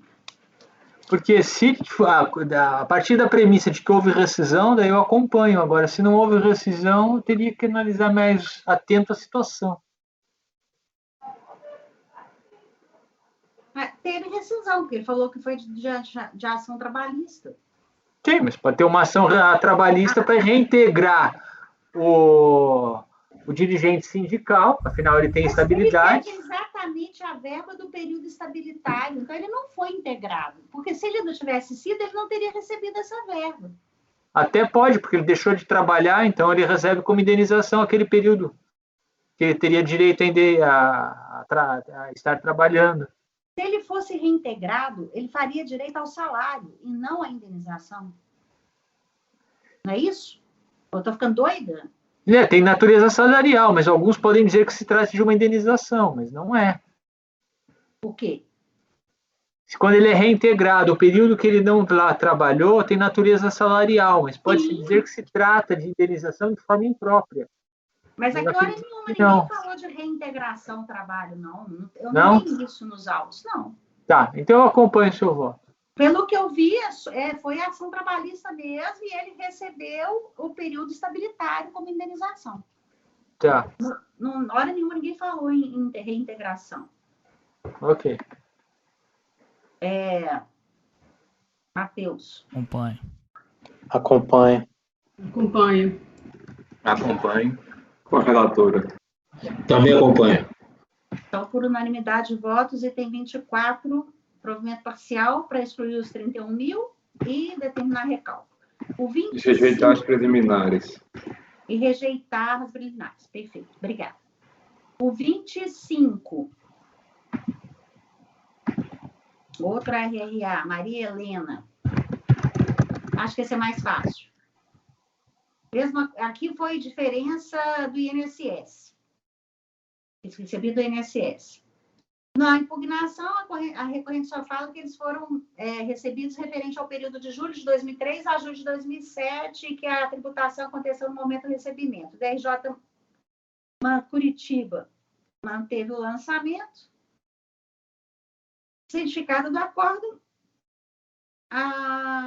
O recurso, ela fala que apurou o valor do imposto considerando a data do recebimento, só isso, mas que eles são, deve ser calculado, inclusive cita o parecer da PGFN. Então, eu vou votar só citando a decisão do STJ e, nesse caso, eu vou dar provimento, porque a única coisa que ela pede é o cálculo por regime de competência. Mais fácil. Doutora Mira, eu não fiz observação, mas nos votos que eu faço de RRA, eu tenho colocado aquele si mais benéfico ao sujeito passivo. Eu ponho também. Eu tô pondo também. Tá. Na ata eu tô pondo. Depois vou pôr lá em cima no dispositivo, eu ponho. Tá ótimo. Mais benéfico ao contribuinte. Sim, eu tô pondo. Está constando aqui do dispositivo, inclusive. É porque na conclusão aqui não tá, entendeu? Na conclusão não. Não, mas tá no dispositivo, não faz diferença, né? Vamos lá. É só para evitar embargos, né? Vamos lá. Bom, Pinheiro? Acompanho o relator. Acompanho.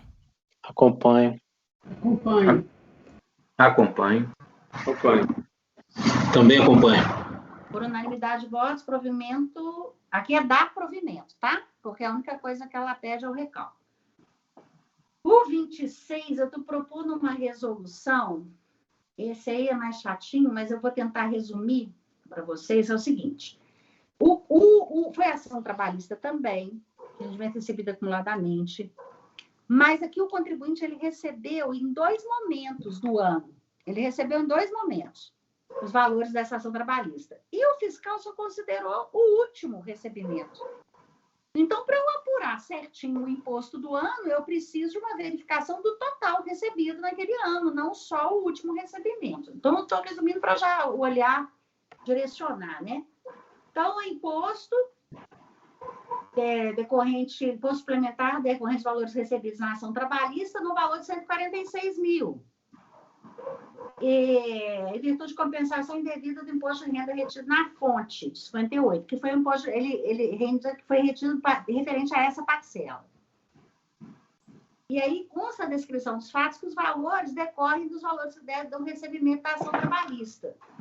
Por excluídos, aí o fiscal fala que ele excluiu o FGTS, multa, aviso prévio e juros proporcionais. Juros proporcionais a essa parte que ele excluiu.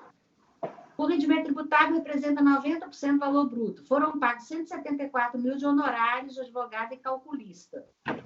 O valor bruto deduzido dos honorários é 504 mil e deste valor 90,8 008 são tributáveis, ou seja, 458, que ele fez a proporcionalização. Na impugnação, o contribuinte alega que sofreu desconto, que foi recolhido pelo Banco do Brasil, mas que não foi declarado. Afirma que sua declaração está correta, que deduziu o valor dos honorários advocatícios e previdência oficial e informou o imposto de renda retido na fonte. TRJ Curitiba julgou improcedente.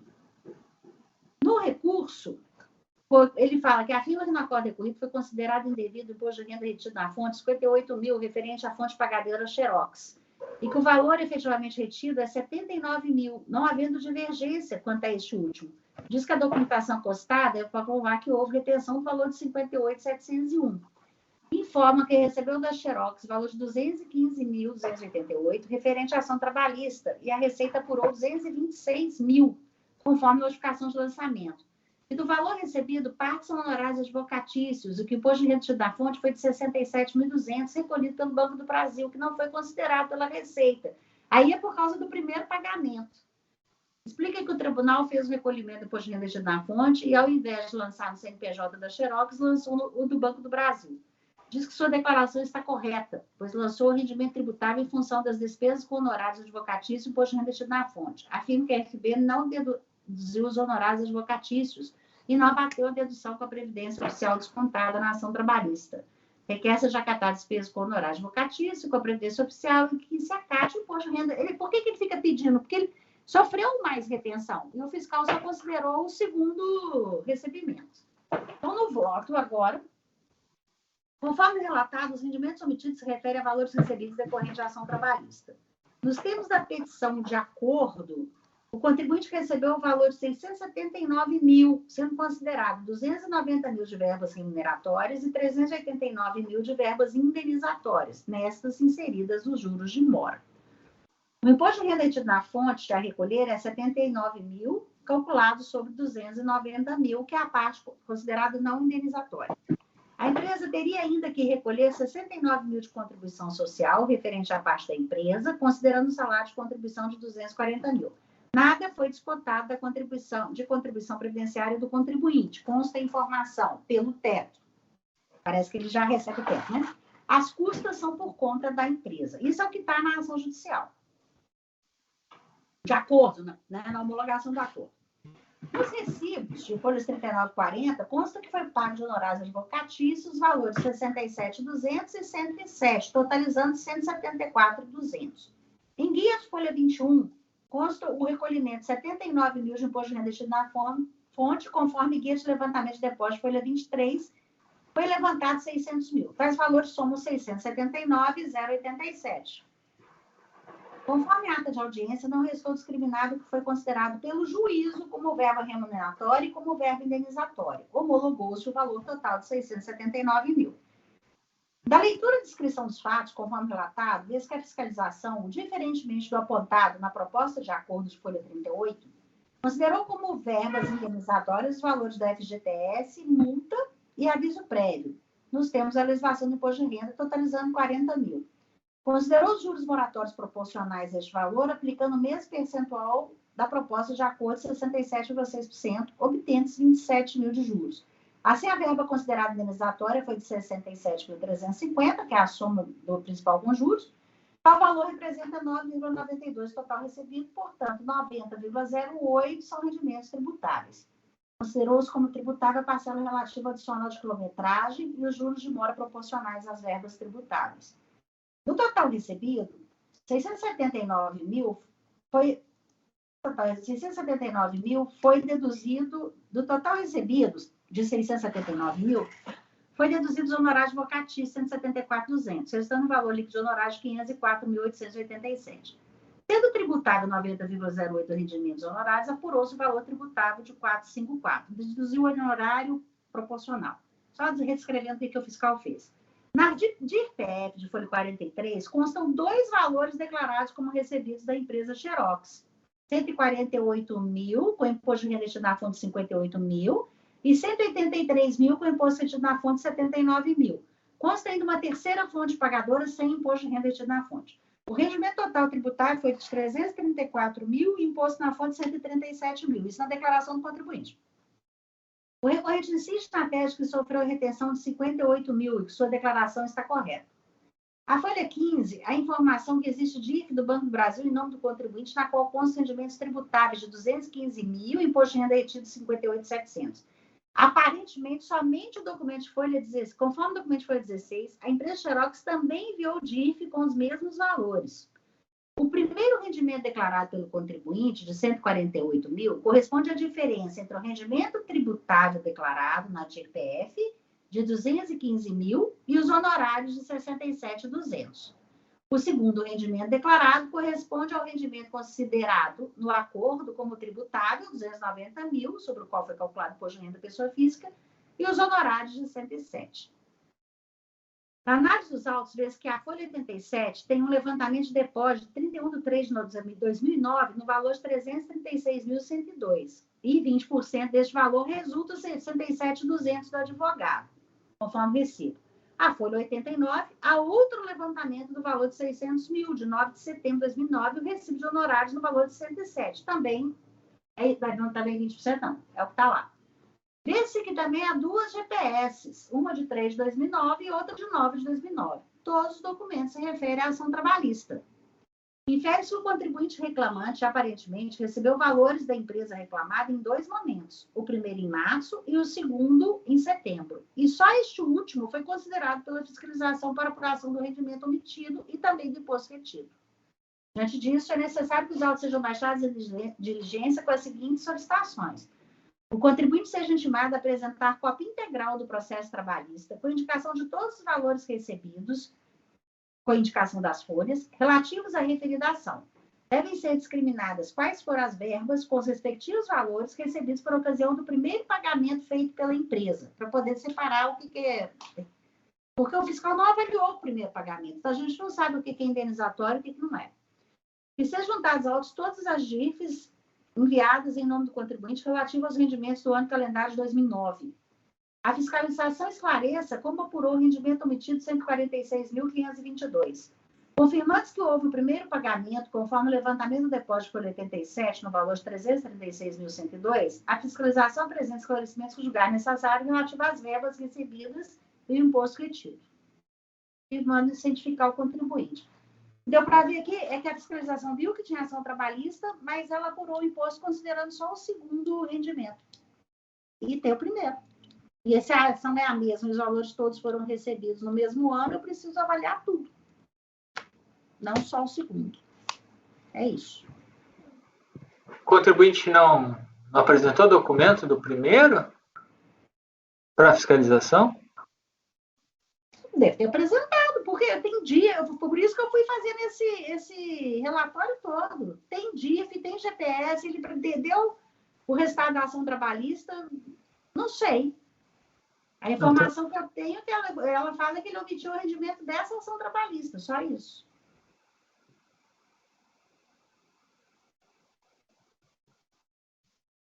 Eu não consigo checar os valores. Eu não consigo checar direito o que é fiscalização. Para mim, a fiscalização considerou só o segundo recebimento, mas eu também não sei o que é verba, quais são as verbas indenizatórias e quais não são. O contribuinte fica afirmando que a declaração dele está correta e eu preciso do todo para poder julgar. Eu não consigo julgar só com o que está aí, não.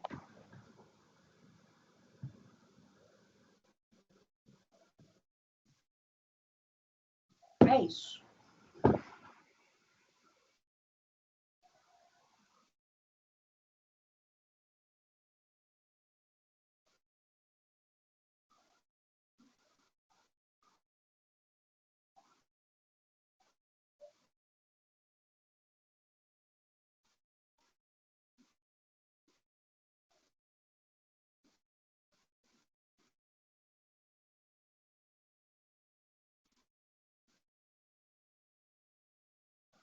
Pinheiro, na hora que você quiser. Então, primeiro a fiscalização intima o contribuinte para apresentar a cópia. Aí depois ela vai juntar a DIRF e prestar os esclarecimentos e intimar de novo o contribuinte. Do resultado daí da diligência. Até porque, o que parece, a senhora está entendendo que a fiscalização também não teve essa visão completa. Não. Exatamente, ela levou em consideração, tanto é que ela ficou proporcionalizando honorários e tudo mais. Ela não teve essa visão. Ela partiu ela não tinha, inclusive, a decisão judicial do processo de conhecimento, não. Ela partiu da planilha e ficou vendo lá o nome da verba, do acordo, e não dá para saber exatamente quais as verbas. Miriam, o número do processo, eu não estou conseguindo puxar, ele não é processo. Está digitado errado. Deve ter algum erro de digitação. Aproveito aqui outro, deixa eu ver aqui qual foi o erro agora. Aí, 13961 720 076 2011, só olhar na pauta, 08. Então é o dígito, né?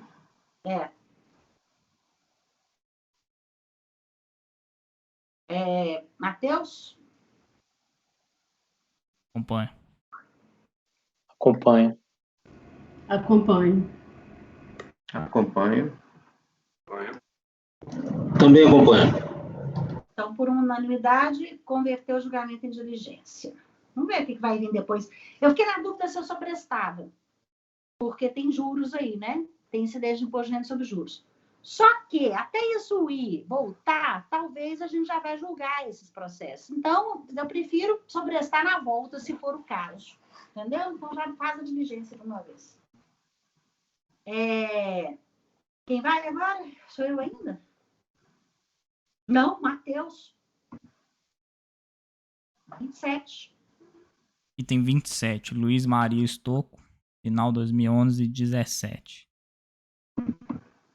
Eu vou resumir, aproveitando que a pauta é temática.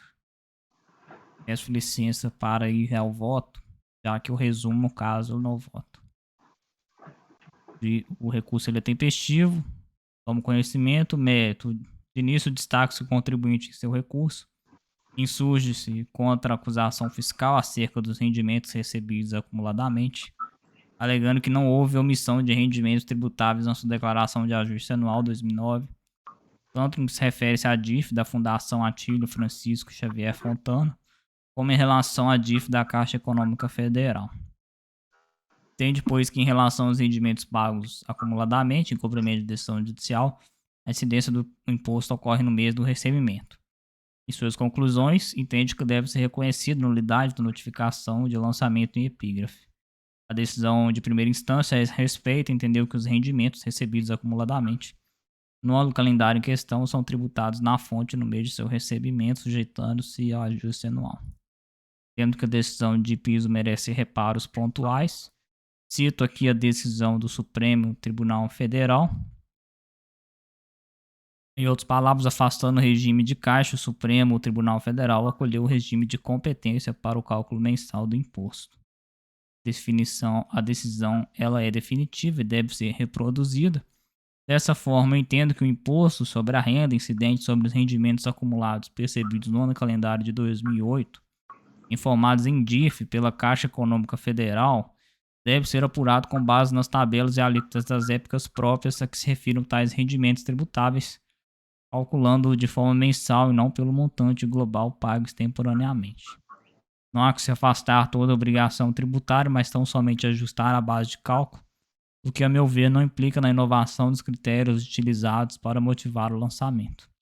É por esse motivo que entendo que o provimento deve ser parcial em atenção aos limites da pretensão deduzida pelo recorrente, e por sua vez pleiteou o cancelamento da acusação em sua integralidade. Ademais, com relação aos rendimentos percebidos conforme DIF da Fundação Atílio Francisco Xavier Fontana, não há como acatar o argumento do recorrente, desde que não foi juntado qualquer prova nos autos que permitisse concluir se tratar de rendimento recebido acumuladamente. Assim, não resta dúvida quanto à correção do feito fiscal sobre esses rendimentos, pois deveriam compor a base tributável da declaração de 2009 revisada. Então, estou conhecendo o recurso voluntário para, no mérito, dar-lhe parcial provimento, a fim de determinar o recálculo, mas apenas dos valores da DIF da Caixa Econômica Federal, observando a renda oferida mês a mês pelo contribuinte, se mais benéfico.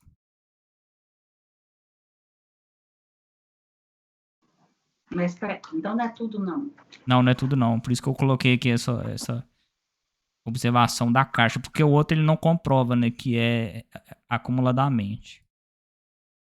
Ele não traz nenhum documento nesse sentido. Então, eu considerei apenas os da Caixa Econômica Federal. Dá provimento passado para determinar o recálculo do imposto relativo aos rendimentos pela definição de 2008, informados em DIF pela Caixa Econômica Federal. Tá, ok. Pia, Acompanho o relator. Acompanho. Acompanho. Acompanho. O relator. Também acompanho. desculpe. Por unanimidade, dá provimento para calcular esse rendimento aí acumuladamente. Dá provimento parcial. Isso. Ok. O 28.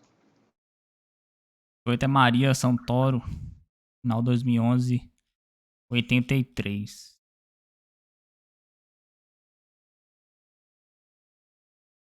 A infração apurada pela fiscalização, relatada na descrição dos fatos de enquadramento legal, foi a omissão de rendimentos recebidos de pessoas jurídicas, decorrente de ação judicial, transcreva abaixo. Regulamento cientificado do lançamento, o contribuinte apresentou impugnação, alegando resumidamente que segue a levratura de lançamento, pretendendo a cobrança de imposto sobre receita recebida pelo impugnante como indenização por desvio de função é inconstitucional e ilegal, inclusive à luz de reiterados recentes julgados do STJ. Afirma estar convicta que o lançamento será anulado. Alega que a multa de ofício é confiscatória. Sobreveio julgamento, considerou a impugnação improcedente com a manutenção. Contribuinte inconformado interpôs recurso voluntário, repisando grande parte dos argumentos tecidos de sua impugnação, além de requerer subsidiariamente que seja obedecido o regime de competência na apuração dos rendimentos recebidos acumuladamente. Passa ao voto, juiz de admissibilidade, o recurso é tempestivo e vou ao mérito. Em seu recurso, o recorrente alega em síntese que a indenização por desvio de função não é renda. Caso assim não se entenda, deve ser obedecido o regime de competência, inaplicabilidade da taxa de juros com base na Selic e confiscatoriedade da multa aplicada. Aí passo, 2.1, omissão de rendimentos CRRA. Os termos da legislação de regência constituem rendimento bruto sujeito a incidência do imposto de renda, todo o produto do capital do trabalho, da combinação de ambos. Para que seja afastada a exigência descrita no lançamento fiscal, é necessário que o valor recebido a título de indenização se preste a recompor o patrimônio lesado e configure uma reparação e não um acréscimo patrimonial. No caso em questão, pela análise das decisões judiciais acostadas aos autos, verifique que a verba possui nítida natureza salarial, não se tratando, portanto, de uma indenização. Transcreva aqui trechos da sentença. Dessa forma, na esteira decidido pelo acórdão recorrido, também entendo que a indenização por desvio de função obtida em ação trabalhista constitui rendimento tributável. A indenização é uma verba tributável pelo que se depende dos autos, inclusive dos documentos acostados com recurso voluntário, não se trata de valor destinado a recompor o patrimônio. Sobre a forma de tributação dos rendimentos recebidos acumuladamente, tendo que o lançamento merece reparos, para observar a decisão do STF. Não há que se afastar toda obrigação tributária, mas também são somente ajustar a base de cálculo, o que, a meu ver, não implica na inovação dos critérios utilizados para o lançamento. A taxa de juros com base na Selic, afasto pela súmula CARF também 2 e a súmula CARF 4. Alegação sobre a natureza de confiscatoriedade da multa de ofício, cito o artigo 136 do CTN, bem como a súmula CARF 2. Então, estou conhecendo o recurso voluntário para, no mérito, dar-lhe parcial provimento, a fim de determinar em relação aos rendimentos recebidos acumuladamente relativos ao ano calendário de 2008, o recálculo do imposto, né, o regime da competência ser mais benéfico ao sujeito passivo. Esse processo é praticamente idêntico a um outro que já julguei, de uma outra contribuinte. É uma ação judicial que foi impetrada coletivamente para vários, e aí, pelo que eu me recordo aqui, então as premissas são muito similares aqui. Então eu estou seguindo a mesma linha.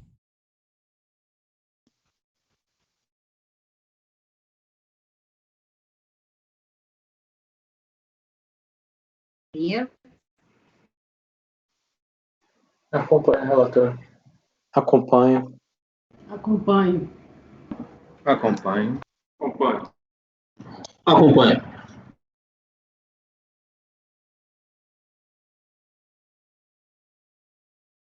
Por unanimidade de votos. provimento parcial para determinar o recálculo com base no regime de competência, certo? 29, Pinheiro.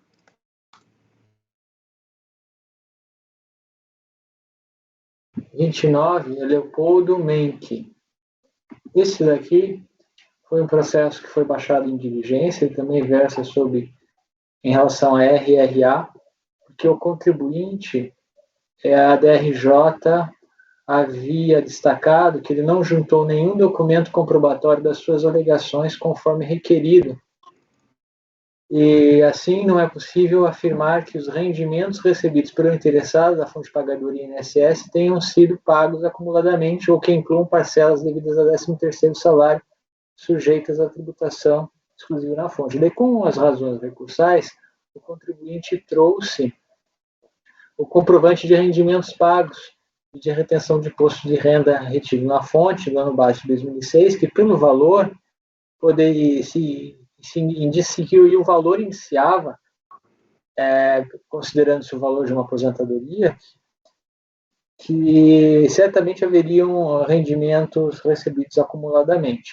A DIRF foi juntada, né, com a diligência, e eu coloquei aqui no voto uma tabelinha para os senhores, que o pagamento se iniciou em setembro, e em setembro é 1.439,18, outubro 1.439,44, daí novembro 107 mil, dezembro 1.439,31, dá um total de 112,016 que foi lançado, né? Portanto, se evidencia que não apenas rendimentos acumulados foram pagos no ano calendário de 2016, havendo pagamentos de aposentadoria nos meses de setembro a dezembro. E no mês de novembro, provavelmente, além da aposentadoria, há rendimentos acumulados, mas eu não consigo precisar o montante. Provavelmente vai dar uma diferença de centavos dos 1.439 e alguns centavos. Mas eu não consigo precisar isso. Uma saída seria a diligência para o próprio INSS esclarecer, e esclarecer também o período a que se referem os rendimentos acumulados, porque o contribuinte disse a que período se refere, mas não trouxe prova alguma disto. Então, uma saída seria a diligência, ou então fazer uma decisão com um comando no sentido de que se reconhece a existência de rendimentos recebidos acumuladamente em novembro, mas que não se pode precisar este valor, e que a decisão ela é certa, porém demandaria liquidação por parte da DRF. E seria no sentido de dar provimento parcial para determinar, em relação aos rendimentos recebidos acumuladamente, o recálculo do imposto sobre a renda com base nas tabelas e alíquotas das épocas próprias a que se refiram tais rendimentos, observando a renda oferida mês a mês pelo contribuinte em regime de competência, devendo a Receita Federal, ao liquidar a presente decisão, apurar junto ao INSS o exato montante pago acumuladamente em novembro de 2006 e o período ao qual tais rendimentos acumulados se referem. Eu vislumbro uma decisão nestes termos para evitar uma diligência.